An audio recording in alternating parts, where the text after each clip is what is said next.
Nasib artis lawas dinikahi bule tampan kini buka warung nasi Padang di Belanda. Nasib seorang artis lawas kini justru berubah setelah dinikahi bule tampan. Mengikuti suaminya pindah ke luar negeri, kini sang artis jualan nasi Padang di Belanda. Ia pun mengungkapkan alasannya membuka bisnis kuliner di usia senja. Lantas siapakah sosok artis tersebut? Dia adalah Fanny Bauti, ibunda dari Shireen Sungkar. Fanny Bauti diketahui sudah cukup lama cerai dari Mark Sungkar. Kini sudah cerai dari Mark Sungkar, nasib Fanny Bauti bahagia dinikahi bule tampan. Apalagi kini Fanny Bauti jual nasi Padang di Belanda setelah dinikahi bule tampan tersebut.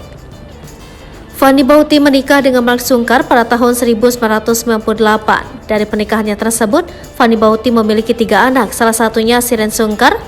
Sayangnya pernikahan Fanny Bauti dengan Mark Sungkar harus kandas di tengah jalan dan berakhir. Fanny Bauti memutuskan untuk bercerai dari Mark Sungkar pada tahun 2010. Kemudian tak menunggu lama, Fanny Bauti dikabarkan sudah memiliki pengganti Mark Sungkar. Fanny Bauti menikah dengan seorang pria bernama Romeidi di tahun yang sama. Namun sayang, lagi-lagi pernikahan keduanya hanya bertahan selama 2 tahun.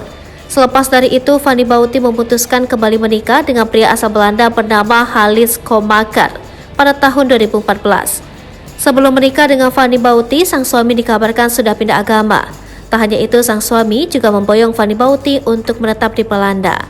Saat ini, pernikahan Fanny Bauti dengan Halis Komaker sudah berjalan harmonis selama 9 tahun. Meskipun pernikahan keduanya sudah berjalan lama, namun Fanny Bauti dan sang suami baru saja memulai bisnisnya. Hal itu diungkapkan Fanny Bauti melalui unggahan di akun Instagram pribadinya. Di awal tahun 2023, dirinya dan sang suami memutuskan untuk berjualan nasi Padang yang diberi nama Warung Bondo.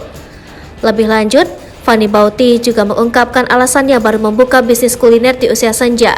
Ia menegaskan jika dirinya tak nyaman jika saat tua Fanny Bauti dan sang suami hanya diam saja. Fanny inginkan tetap produktif di usia senja.